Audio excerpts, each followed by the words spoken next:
¿Qué tal, Luisito? Buen día, ¿cómo estás? Hola, Lagarto, ¿cómo le va? ¿Cómo Bien, está bien. en el piso? Hola. Bien, Hola, buen día, Luis. Muy bien, muy bien. Bueno, con frío, con un poco de frío ya. Exactamente. Ya estamos en con los invierno. aires del sur.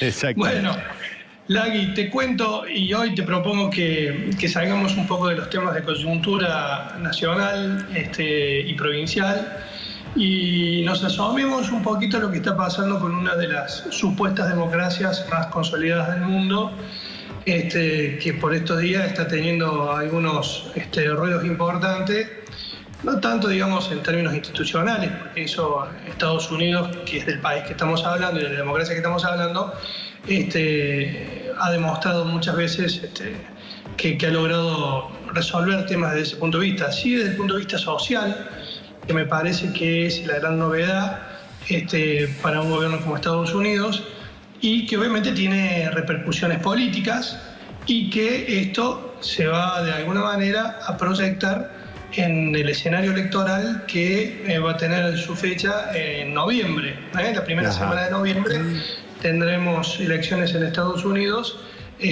para ver si le renuevan los norteamericanos su confianza a Donald Trump o si cambian de gobierno. Recuerda que en el 2016 nosotros hicimos un seguimiento y lo hicimos sobre la base de un sitio que hace promedios de encuestas, que es Clear Politics. Y yo lo que te propongo es que ahora empecemos a mirar también cómo vienen esas encuestas, cómo viene el gobierno de Donald Trump y qué puede llegar a pasar, donde ya se empieza a pronunciar una elección donde Trump no tendría, a diferencia de lo que pasaba antes de la pandemia, hoy estaría con muchas complicaciones para poder retener el poder. Claro. De todas maneras, hay especialistas como Ned Silver que dicen que las encuestas de junio no son tan representativas de lo que va a pasar finalmente en noviembre, y por eso propone esperar un mes más. Pero podemos mirar ahora qué está pasando, sobre todo porque Donald Trump está perdiendo por más de 6 puntos las elecciones populares. Recordad que ya perdió en el 2016 solamente por 2 puntos y ganó en algunos distritos muy importantes, como Florida, por ejemplo, que le permitió tener más electores en el colegio electoral. Estados Unidos tiene una elección indirecta, elige electores para un colegio electoral y ahí se elige el presidente. Es decir, que no siempre la elección popular te garantiza que ganes en el colegio electoral. Pero vamos a ver la primera placa, y fíjate que en la primera placa ahí tenemos un dato de aprobación de gestión del gobierno de Donald Trump. Nunca Donald Trump, desde que empezó a gobernar, tuvo una más aprobación que desaprobación. Este es un dato que se ha venido manteniendo. Quizás ha estado un poquito más parejo. Hoy el 55,6%. Este es un resultado de todas las encuestas promedios que se hacen en Estados Unidos, ¿no? Sí. El 55,6% de los norteamericanos desaprueba la elección de Donald Trump, el gobierno de Donald Trump, y el 42,8% aprueba la gestión de Donald Trump. Es decir, hay una diferencia, un balance ahí de casi 13 puntos, que de todas maneras hay que ver cómo esto termina de decantar. Insisto en esto, ya le estaba pasando eso antes del coronavirus y estaba, digamos, sin problemas para la reelección. Ahora se amplió un poquito la brecha y se empiezan a ver problemas políticos y electorales. En la placa que sigue vas a ver un dato que sí fue lo único que le reconocieron a Donald Trump en toda su gestión, fue la administración de la economía, que hizo con la economía en Estados Unidos. ¿Sí? Sabemos que en Estados Unidos la economía es un elemento y en definitiva fue lo que de alguna forma le dio el triunfo en el año 2016, hace 4 años atrás. Hay un 50,3% que aprueba la orientación económica, lo que hizo Donald Trump en términos económicos, contra un 46% que lo desaprueba. Acá está la fortaleza de Donald Trump, fortaleza que se vio menguada por el impacto del coronavirus, de la pandemia, que, entre otras cosas, generó más de 10 millones de desempleados nuevos, algo que dicen que ya se está recuperando, pero que de todas maneras generó un impacto en este atributo fuerte que tiene y que le reconocen los americanos a Donald Trump. Pero fíjate el dato que sigue, Lagui, y es la forma en que Donald Trump administró el coronavirus, la pandemia, la crisis, y al principio había tenido más aprobación que desaprobación, pero después en estas idas y venidas, entre esta falta de una conducción mucho más clara respecto de cómo controlar la pandemia en Estados Unidos, hizo que Donald Trump también en esta dimensión fuera reprobado en cómo administra este aspecto que hoy obviamente preocupa al mundo. Hay un 42% que aprueba lo que hizo Donald Trump en materia de coronavirus y hay un 56% que lo desaprueba. Y obviamente esto empieza también a marcar la agenda electoral. Claro. De todas formas, Luis, Sí, discúlpame, sí, te escucho. De todas formas, con el desastre que fue Estados Unidos, con más de 1 millón de contagiados y más de 120.000 muertos, claro. Es poco, decís. No, los que aprueban me parece que son muchos. Sí, son muchos. Bueno, el porcentaje que lo aprueban es muy elevado. Todavía no terminó.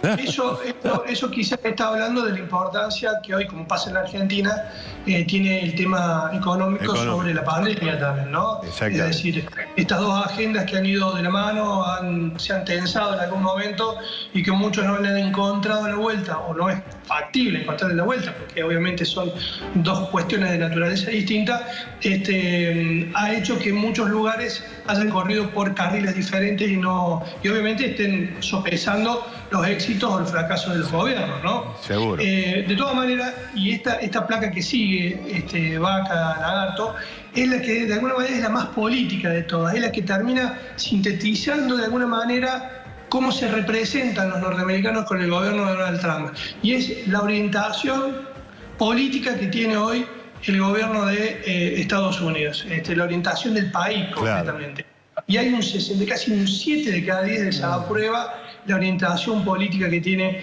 y que tiene mucho que ver con las políticas migratorias, la forma en que se ha desenvuelto como en ese autorrol que se asignó eternamente Estados Unidos de gendarme del mundo. En este caso, los norteamericanos le están reprobando, más allá de la estética de su gobierno. Finalmente, la última placa, la I, tiene que ver con la intención de voto hoy. Y ahí la diferencia son diferencias de casi 10 puntos. 10 puntos. Hay otra consultora grande, que es la que yo te mencionaba recién, de Ned Silver. Ella le está dando una diferencia de 10,1 con Joe Biden, que sería quien de alguna manera quedaría consagrado como el candidato demócrata. Él fue el vicepresidente de Obama. Con particularidad. Este hombre tiene 77 años, va a cumplir 78 años en noviembre. ¿Sí?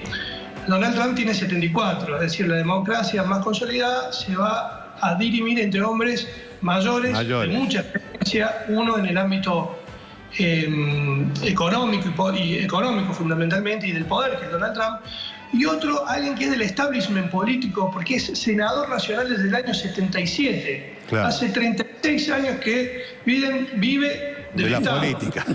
De la política. Nunca hizo otra cosa que ser senador nacional en los últimos 36 años o vicepresidente de la nación. Claro. Es decir, es una figura que claramente es del establishment político de Estados Unidos. No solamente pasa acá, Lagarto, ¿No? Sí, claro que hay muchos dirigentes políticos, pero digo, Argentina tiene, no es bueno por justificarlo, Vaca, para nada, pero Argentina tiene 34, 35 años de democracia, Estados Unidos tiene más de 200 años. Es decir, son parámetros para ir mirando, porque cualquiera de los dos presidentes van a ser presidentes, van a administrar una de las potencias más importantes del mundo y van a ser personas mayores, además de lo que habla también de que se ha extendido la vida política y social de los hombres y las mujeres, ¿no? Pero Estados Unidos va a tener sí o sí un presidente de más de 70 años, casi de 80 años. Si gana Biden va a terminar con 82 años su mandato. Con lo cual estamos mirando cómo viene esta elección. Hoy Biden está reuniendo 222 electores, ¿sí? Para el colegio electoral. Le hacen falta 270. Hay algo así como 120 que todavía están indefinidos. Y están indefinidos en precisamente distritos que son muy importantes, como el que decíamos recién, Florida, que tiene 29 electores, o Texas, que tiene 38 electores. En esos dos, el año pasado, la última elección, ganó claramente Donald Trump. Bueno, hay que ver ahora cómo se termina de resolver, porque en esos casos, si bien está ganando Biden por muy poquito, en algunos casos hasta 4 puntos, todavía, según los expertos, la cantidad de encuestas que hay no son lo suficientemente representativas de lo que puede llegar a pasar en noviembre. Bueno, perfecto, gracias Luisito, un anticipo de lo que va pasando. Espero que no desconozca el resultado esta vez, Trump, que no le eche la culpa a Twitter. Es lo que están advirtiendo todos, ¿no? Que si pierde va a desconocer la elección. Está bien. Parece de otro mundo. Claro, porque le echó la culpa a Twitter cuando ganó. Claro. Calcula ahora si pierde. Claro. Bueno. Pero a Twitter y a todos los demás. Claro, y a los rusos. Muchas gracias, Luis. Y a los rusos. Nos vemos, un abrazo grande. Chao. Bueno, 11:21 en la República Argentina. Mandamos un saludo a Donald Trump.